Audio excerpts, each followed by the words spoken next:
Similar stories. Similar stories. What movies, books, or any creative material have you encountered that resonated? Oh, so you might should read them? Yes, what were yours? So I wrote the book Radical Dharma. Mm-hmm. I don't know if you're familiar with it. Nope. You should read it. Okay. I should.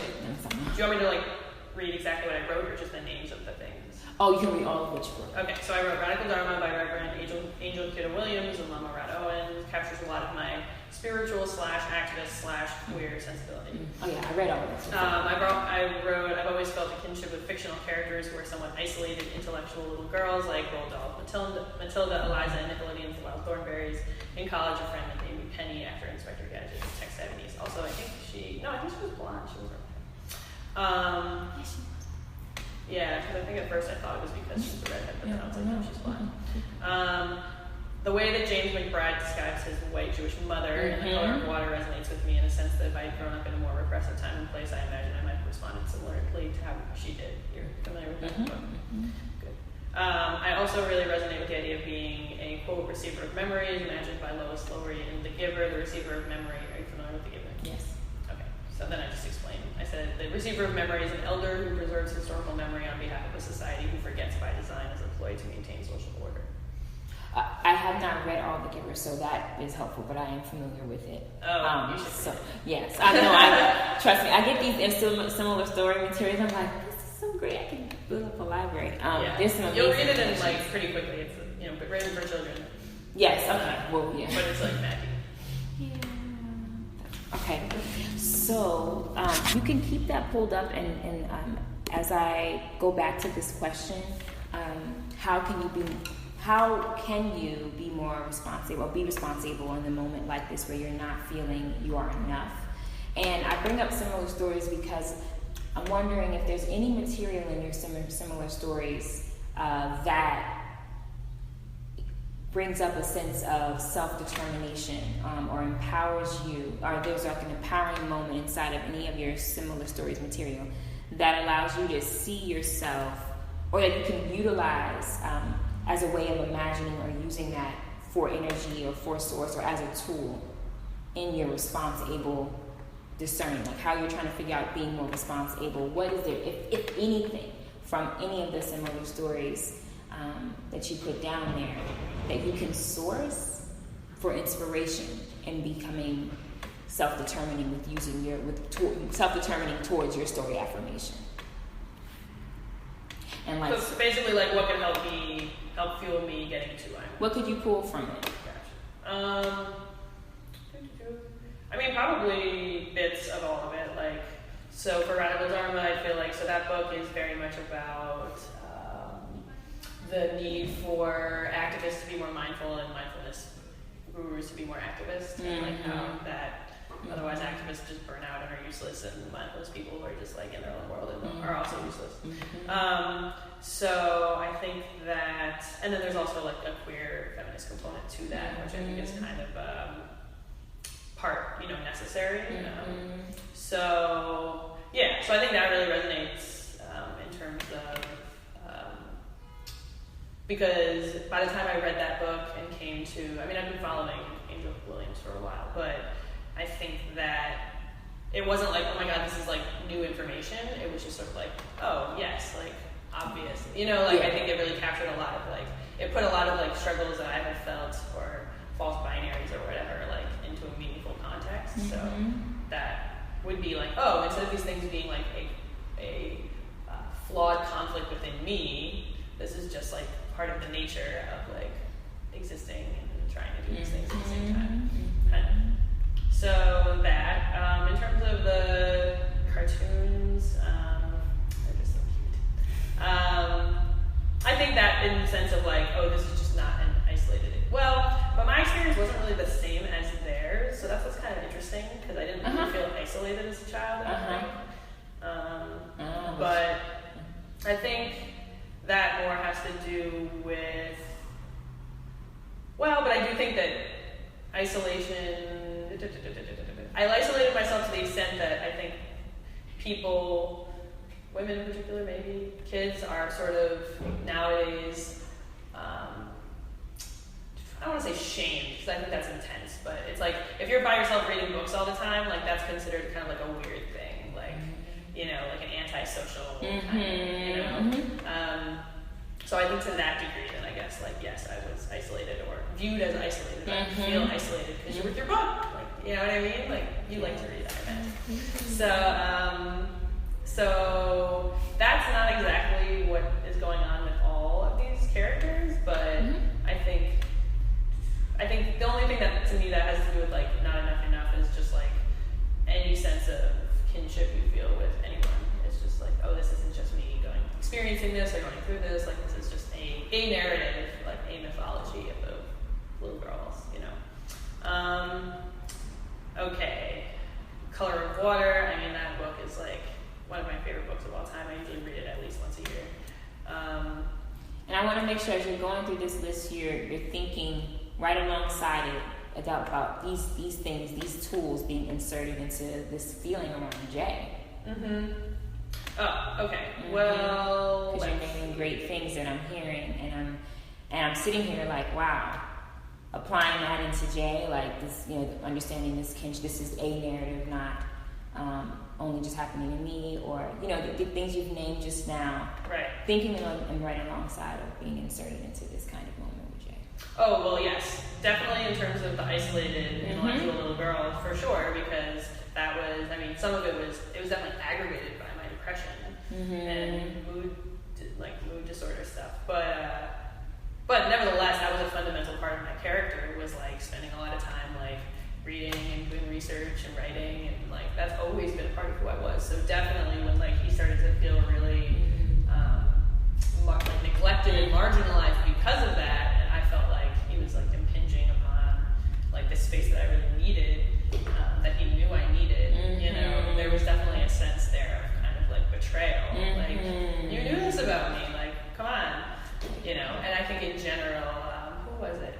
I don't know if you've read it. There's this amazing woman who was, I think, a nun and then became like a theologian and writer about religion, and she wrote this interesting piece, a really powerful piece I have about like just the way that like very sort of like cerebral-minded or expressive women are like marginalized in terms of relationships because, and I've had this conversation because they're intimidating, because men, you know, don't like to feel like a woman is smarter than them, or can like argue circles around them, or this or that, or whatever, or like a woman deserves this time and space to be like in her head working, you know, and not just like doing other things. So so that all totally manifested in my divorce for sure.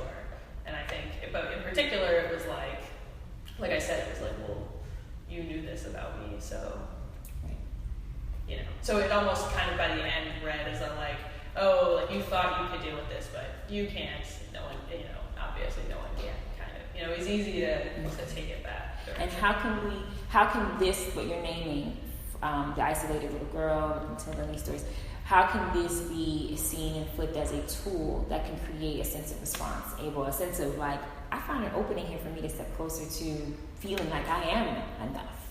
Yeah, I think to me, this relates to the idea of storytelling in general, is like, it creates a character or mythology within which, like, you are a manifestation of, you know. So it's almost kind of like, I guess, like, you know, it reminds me a little bit of the concept of avatars in Hinduism, you know, where it's sort of like everyone is like a little version of God, you know, and like, you know, you've probably seen the images like thousands, you know. Anyway, so, yeah, I think that's like a big part of my kind of like spirituality. So I think that to me,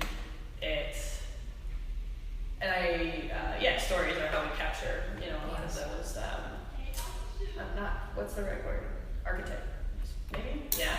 So, you know, and that's why people, you know, and get really passionate about seeing themselves represented in like film and TV and media and music and, you know, magazines, you know, because it validates that your experience is part of like the human experience, as opposed to like not deserving of you know, public affirmation, right? Or something like that. So yeah, so I think to me it's just another like, they look like these little girls they're doing their thing. Like, is that wrong what they're doing? Like, you know.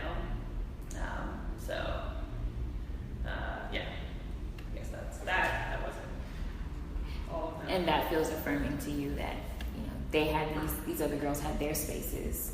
I'm allowed mine, kind of thing. too. Yeah, because I think that,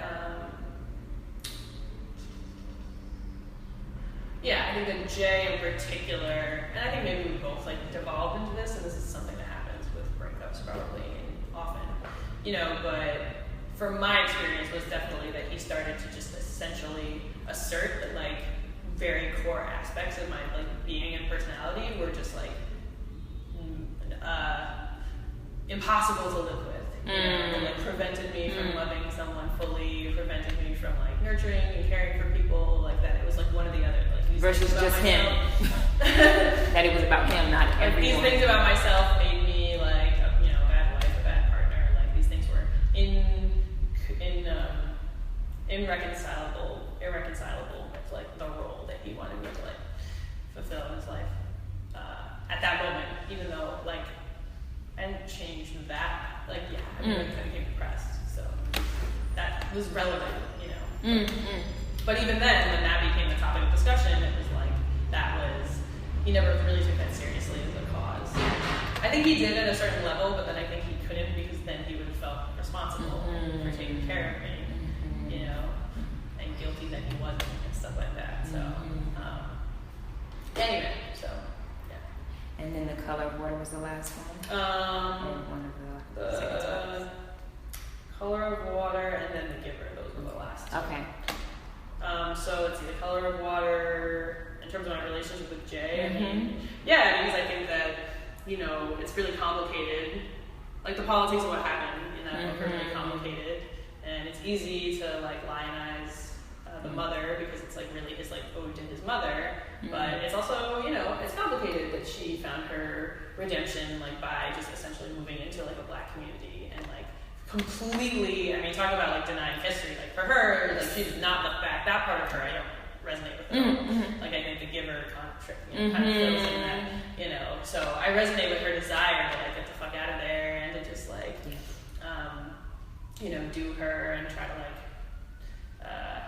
do her part to at least like resist, like divisions, social divisions and inequities and violence against women and people of color. And, she just tried to kind of like live that out, as best as she could in flawed ways, for sure.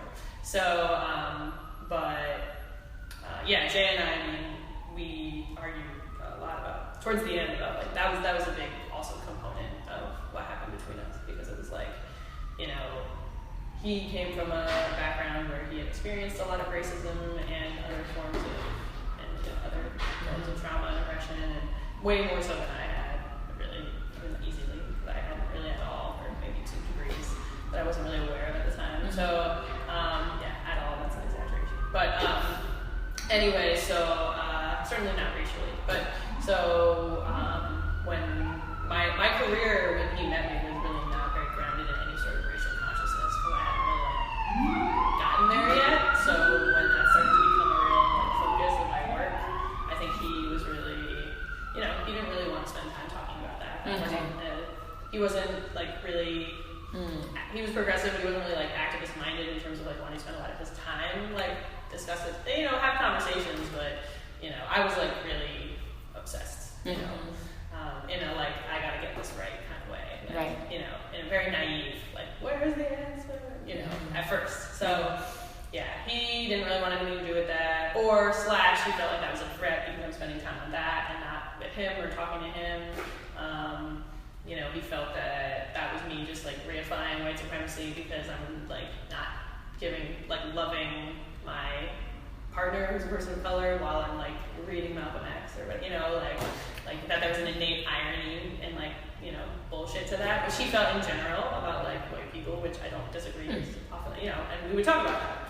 So he was, and then with the depression, it was I couldn't really be depressed because I never really experienced any struggle or hardship, which is not how depression works, but that was a big part of it, how could someone, white, wealthy person, right. So when Robin Williams died, there was a brief opening, he kind of, I think he got it for maybe a week when Robin Williams died, and there was a little bit, but at that point it was too, I think he had already moved out at that, it was again, it was too late, I said that a lot, he was just too far gone, to be able to reframe his actions as taking care of a depressed wife.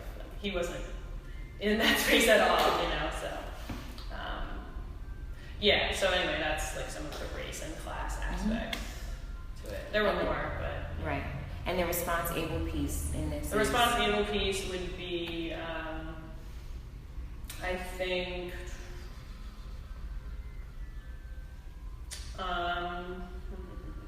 well, I think some of it is the self-awareness to be able to kind of like strike, at least be self-aware enough of how your like behavior is perceived by or received by particularly your partner. You know, the unfortunate reality is that when you're really depressed, like you don't really have space to even like consider other people's emotions. Right. So that like innately, you know, is shitty for your partner, and you know it's tough, you know, for them to become aware, mindful of that's what's happening. It's very difficult.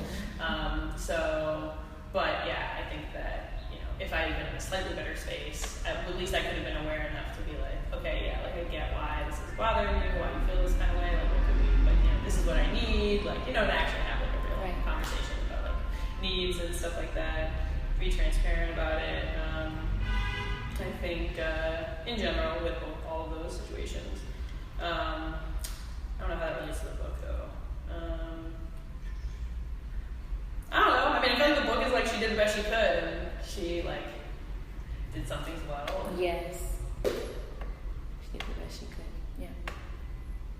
You did.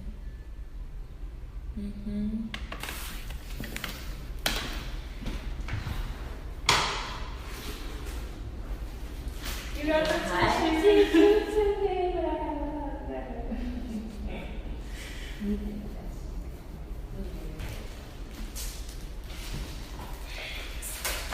like, did I get the tissue? Yeah, I'm sorry. I'm like, taunting me with tissue.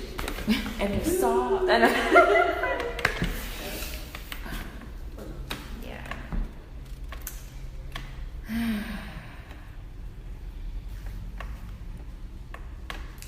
And you know, I will say now, you did the best you could as a child too, right? Like you did the best you could. You really did, and you did great. And it's not your fault that that wasn't enough for your dad, and it's not your fault that wasn't enough for Jay. But you did your best, you know. And I know that you get that as a 10-year-old, there's no way of even being response-able or the ability to respond to know that. What you can really own is that was really their stuff. That was your dad's stuff, not yours. Like as an adult now, looking back, you can really get the concept and like the thinking around that moment. That's not my stuff, though, where that was coming from. And it can offer you more affirmation and knowing I'm enough when you keep applying that thinking to that kind of moment. Like, that wasn't about me. Like, I know you kind of get it, but like really letting yourself get it. That's, I mean, not that it's about now when you put the blame on him or whatever, but yeah, I actually had no responsibility in that moment, but to be doing what I was doing, which was great. I was doing great. You know, I was doing great with Jay. Owning that was not your stuff. You know, you had your stuff and you've named it and you're looking at that and you have looked at that. But the doing the best or the being, going through the experience of I am not enough in this, where that was coming from or causing, that wasn't about you. That was his stuff. You did your best. And yeah, you weren't a 10-year-old, you know, in this marriage, but somewhere there was a 10-year-old girl in it because she's with you wherever you go.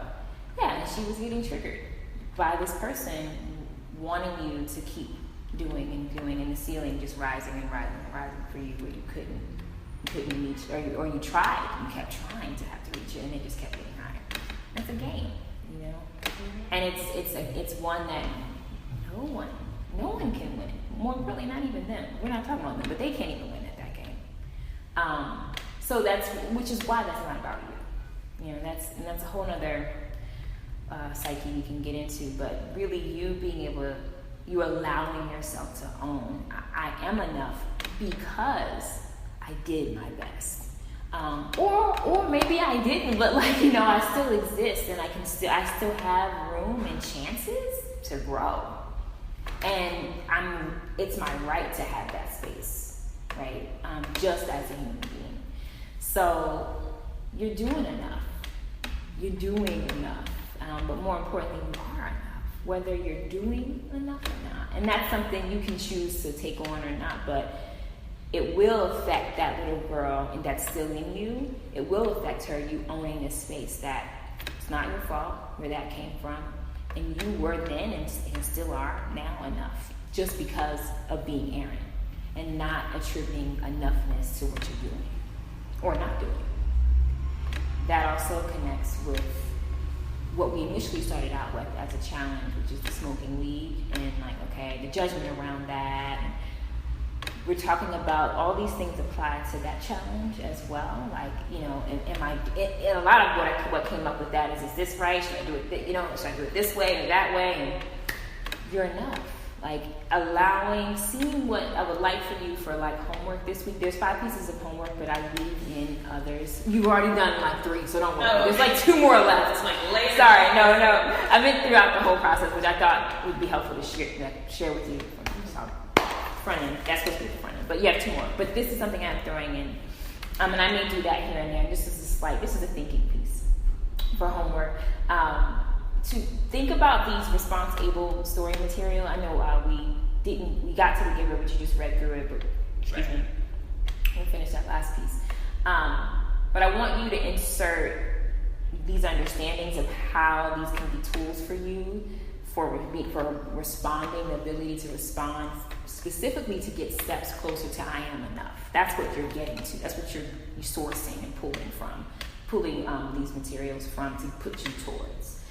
And I want you to think about these materials, these sources, as you go through your day-to-day judgment around smoking or not smoking. Thinking about yourself as a little girl that you allow to have her space to do and be what she needs to do and be who she is. Whether it's in isolation or not.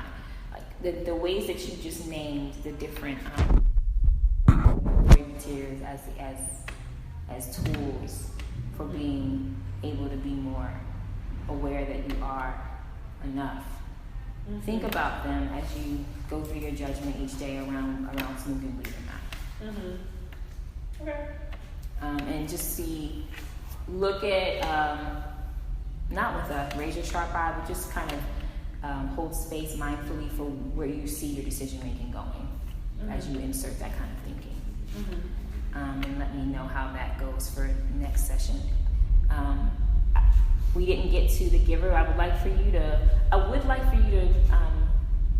if you have time to write, I have it recorded, but if you could write down the similar stories and how they support you in being responsible around the affirmation, I am enough. How do they support you in finding the fuel to be and feel that Aaron is enough? And for the next session, we're going to go into your scenes. It's a little corny. It's spelled S-E-E-N. I know, but it's for the purpose of There's with the research and stuff that I've done. It's theater is definitely organically therapeutic, and I'm using proponents of it to be intentionally therapeutic for the space and setting context. Being inside of a context is really helpful. Mm-hmm. It's not going to be overwrought with actual theatrics. That's not where we're coming from. It's really to set your perspective. Set context and set perspective. And so just to give you a heads up, we're going to be inside of 3 different scenes that give Aaron ability to have different angles that you look at your story, different than past selves. Similar to, but different context. And after that we have a total of, let's see, 1, 2, 3.